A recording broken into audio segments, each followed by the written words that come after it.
Hello students. Previous video में हमने dimension का चैप्टर पढ़ा। डायमेंशंस में हमने किसी भी फिजिकल क्वांटिटी का किस प्रकार से आप डायमेंशन निकालेंगे उसके लिए मैंने तरीका आपको बताया। डायमेंशन का कहाँ कहाँ यूज होता है मैंने ये भी आपको बताया। नेक्स्ट चैप्टर आपका है errors in measurement. Errors in measurement को समझने के लिए आपको ट्रू वैल्यू पता होना चाहिए और मेजर्ड वैल्यू पता होना चाहिए कि ट्रू वैल्यू क्या होता है और मेजर्ड वैल्यू क्या होता है। तो ट्रू वैल्यू का मतलब हम ये बोलते हैं कि किसी भी फिजिकल क्वांटिटी का एक्चुअल में जो वैल्यू होता है उसे हम बोलते हैं ट्रू वैल्यू। जैसे एक्सेलरेशन ड्यू टू ग्रेविटी है, स्मॉल जी की वैल्यू 9.8 मीटर पर सेकेंड स्क्वायर होता है। लेकिन जब हम प्रैक्टिकल करते हैं लैब में और उसको जब मेजर करते हैं तो हमारा जो वैल्यू आता है एक्चुअल में 9.8 नहीं आता है। हमारा 9.7 आता है, 9.6 आता है या 10 आ जाता है, लेकिन एक्चुअल 9.8 नहीं आ पाता। तो हम जो वैल्यू निकालते हैं लैब में प्रैक्टिकल करके उस वैल्यू को बोला जाएगा मेजर्ड वैल्यू। या कोई हमें लेंथ मेजर करना हो, लेंथ जैसे आपका ये मान लो ये आपका पेन है, ये आपका 10 सेंटीमीटर का है। तो जब हम स्केल से इसको मेजर करते हैं तो अगर मेरी वैल्यू मेजर करने के बाद 11 सेंटीमीटर आ गई तो इसकी जो ट्रू वैल्यू तो 10 सेंटीमीटर है, लेकिन मैंने जो मेजर किया वो वैल्यू कितनी आ गई 11 सेंटीमीटर। तो 10 सेंटीमीटर को बोला जाएगा ट्रू वैल्यू और जो हमने मेजर किया 11 इसको बोला जाएगा मेजर्ड वैल्यू। जब हम मेजर्ड वैल्यू और ट्रू वैल्यू का डिफरेंस निकालते हैं उसी को बोला जाता है एरर्स। तो हमारा जो डेफिनेशन बनता है वो क्या होता है, the difference in the true value and the measured value of a quantity. किसी भी फिजिकल क्वांटिटी का जब हम ट्रू वैल्यू और मेजर्ड वैल्यू में डिफरेंस निकालते हैं तो वो प्लस भी आता है और माइनस भी आ सकता है। क्योंकि अगर ट्रू वैल्यू ग्रेटर है तो प्लस आएगा, लेस आएगा तो माइनस आएगा। तो वो जो आपका डिफरेंस आता है उसी को क्या बोला जाता है, एरर्स ऑफ मेजरमेंट। एरर्स आपके कितने टाइप के हो सकते हैं, 3 टाइप के एरर्स आपको मिलते हैं। एक हमें मिलता है सिस्टमेटिक एरर, एक रैंडम एरर, एक आपका ग्रॉस एरर्स। सिस्टमेटिक एरर्स का मतलब क्या हो सकता है, जो एरर सिस्टम के थ्रू हो। अब सिस्टम क्या होता है, सिस्टम का मतलब होता है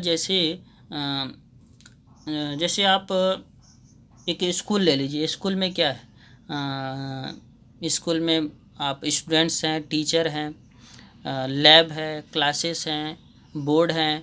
तो ये सभी जो मिलते हैं ये एक सिस्टम का हिस्सा कहलाते हैं। जब कंबाइन होते हैं कई सारी चीज़ें जब मिलकर बनती हैं तो उसे बोला जाता है सिस्टम। तो जब किसी सिस्टम में कोई एरर पाया जाता है तो उस एरर को नाम दिया जाता है सिस्टमेटिक एरर। मतलब जैसे लैब में हम कोई एक्सपेरिमेंट कर रहे हैं और हमारा एक्सपेरिमेंट गलत हो गया तो उसे बोला जाएगा सिस्टमेटिक एरर। हम किसी भी फिजिकल क्वांटिटी का वैल्यू निकाल रहे हैं, उसमें जो सिस्टम द्वारा जो एरर मिलता है उसे सिस्टमेटिक एरर बोल सकते हैं। जैसे अभी मैंने इस पेन को बोला कि ये 10 सेंटीमीटर है, मैंने मेजर किया तो 11 आया। तो देखिए ये पेन, स्केल, ये आपका पेपर, ये क्या है, एक सिस्टम का पार्ट है।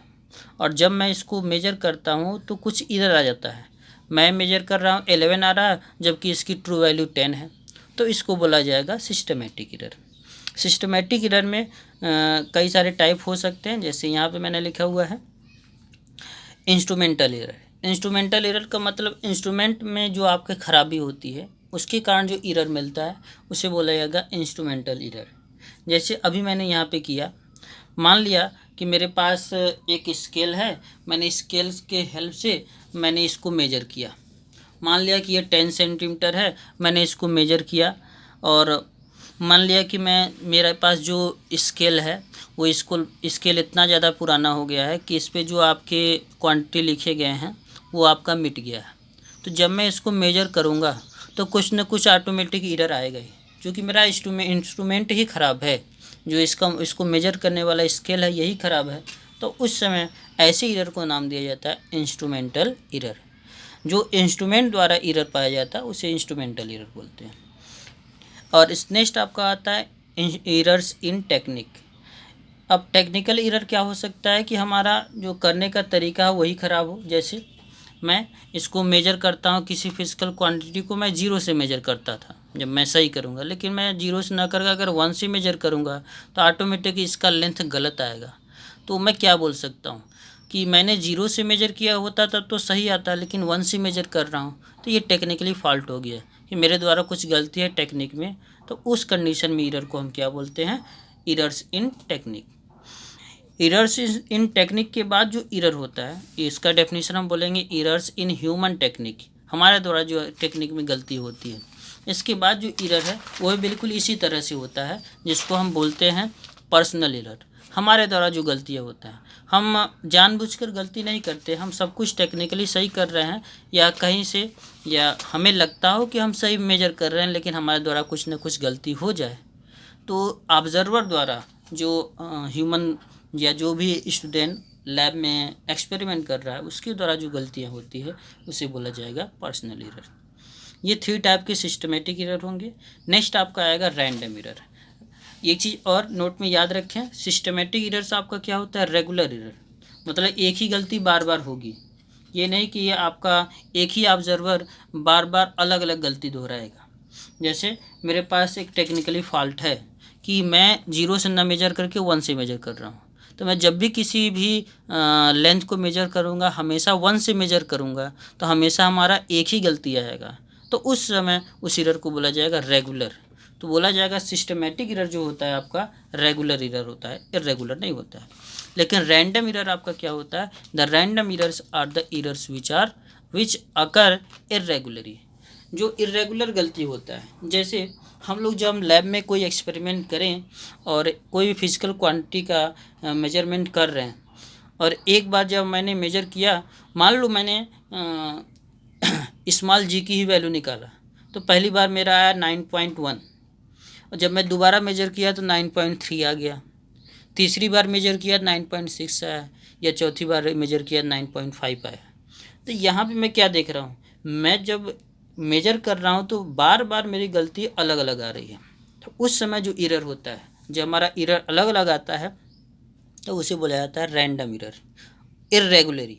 तो क्या बोलेंगे एग्जांपल में, when the same person repeats the same observation, एक ही ऑब्जर्वेशन रिपीट करे and he may get different reading, और बार बार अलग अलग रीडिंग उसकी आए, then it's error is random error.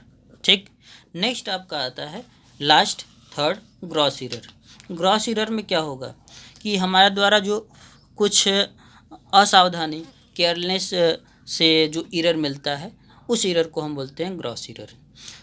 These errors arise an account of share carelessness of the observer. मतलब जैसे मैं कोई भी मेजरमेंट कर रहा हूँ विदाउट इंस्ट्रूमेंट, मैंने देख के ही ऐसे बता दिया। जैसे ये आपका रखा हुआ है एक पेन, मैंने बोल दिया 10 सेंटीमीटर होगा या 5 सेंटीमीटर होगा, तो मैंने इसको मेजर नहीं किया, ऐसे ही बता दिया, तो उस समय तो पक्का ही है कि आपका मेजरमेंट में कुछ ना कुछ एरर आएगा ही आएगा। तो उस समय एरर को बोला जाएगा ग्रॉस एरर।